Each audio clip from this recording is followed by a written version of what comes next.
नमस्कार, मैं हूं आपके साथ सपना मदेशिया और आप देख रहे हैं महाकाल टीवी। बीजेपी ईडी पर भड़की सुप्रिया श्रीनेत। सोनिया गांधी राहुल गांधी से सवाल पर बवाल।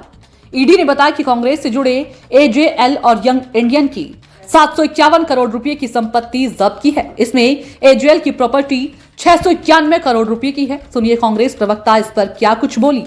ईडी इस मामले में कांग्रेस नेता सोनिया गांधी, उनके बेटे राहुल गांधी और पार्टी अध्यक्ष मल्लिकार्जुन खड़गे से पूछताछ कर उनके बयान दर्ज कर चुकी है। वो अपने सबसे प्रबल घटक दल ईडी को मैदान में उतार देते हैं और इससे पूरी तरह से ये साफ हो चुका है कि जो दो बचे हुए चुनाव हैं, तेलंगाना में तो वो निस्तो नाबूद है और राजस्थान भी वो बुरी तरह से हारने वाले हैं। अन्यथा वो ईडी से ये कार्रवाई ना कराते।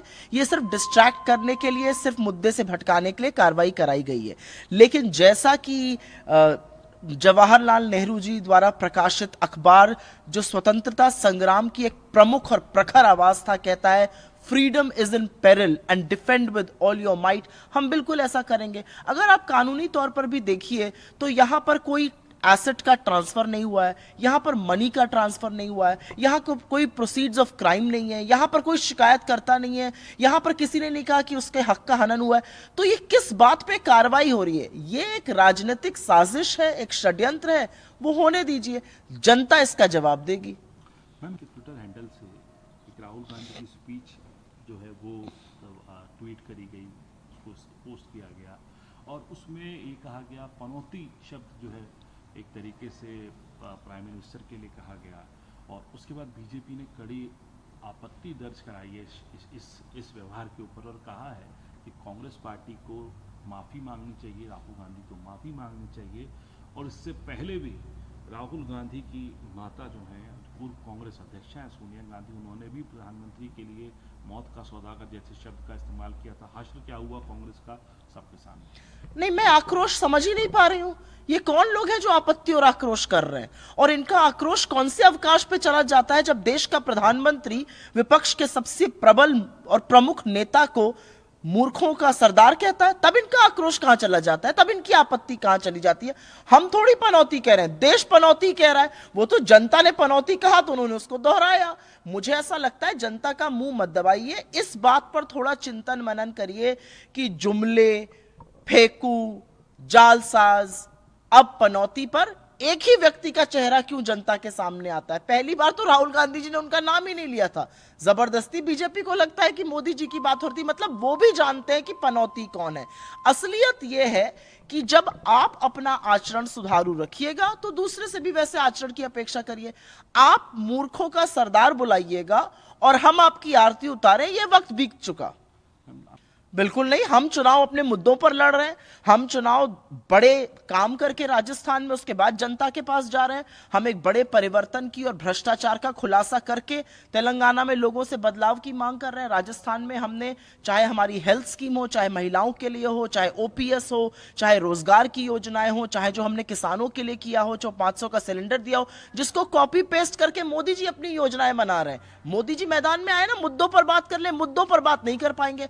आप करें तो लीला और हम करें तो पाप। मान्यवर, यह वक्त निकल चुका है। आप मंच से मूर्खों का सरदार कहिएगा और देश आपको पनौती कह रहा है, और अगर कोई शब्द कह देगा तो आप छुईमुई बन जाइएगा। अरे छोड़िए इन बातों को। How do you, by the ED, they have attached the property of AJL, and what's the take of the Congress party on it? Quite frankly, we are not surprised at all that the ED has acted. Every time Mr. Modi is in trouble and each time he faces an electoral loss, he turns to his most trusted and most confident lieutenant, and that is the Enforcement Directorate of this country. The reality is that the Enforcement Directorate works at the whims and fancies of the Bharatiya Janata Party, particularly Mr. Narendra Modi. What the Enforcement Directorate has done is laughable, because in PMLA a predicate offence is required. There is no predicate offence.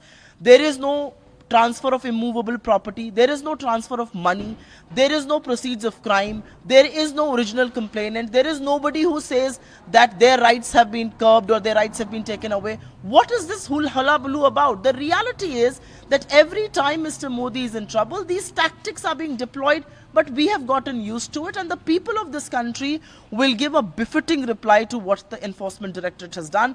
And like Pandit Nehru's newspaper says on its masthead, freedom is in peril, defend it with all your might, and we will. At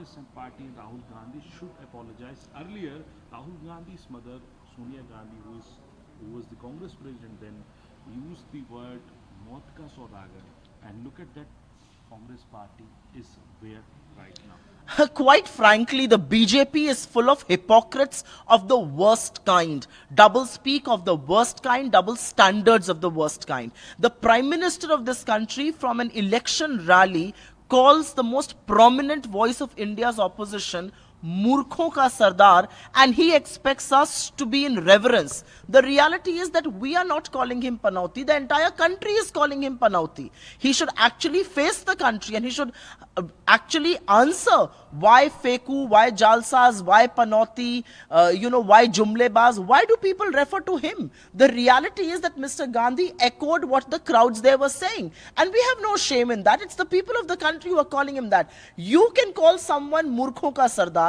You can call someone Congress ki vidwa. You can call someone 50 crore ki girlfriend. You can say somebody is hybrid bachda. You can say ladki ki photo achar ke dabbe pe laga do, achar bikega, and you expect us to be of the highest standards, whereas you have no low to which you can stoop. I think this double standard, this hypocrisy of the BJP must stop immediately. It is nothing but their bafflement. It is nothing but how shell-shocked they are at the electoral losses that face them going ahead.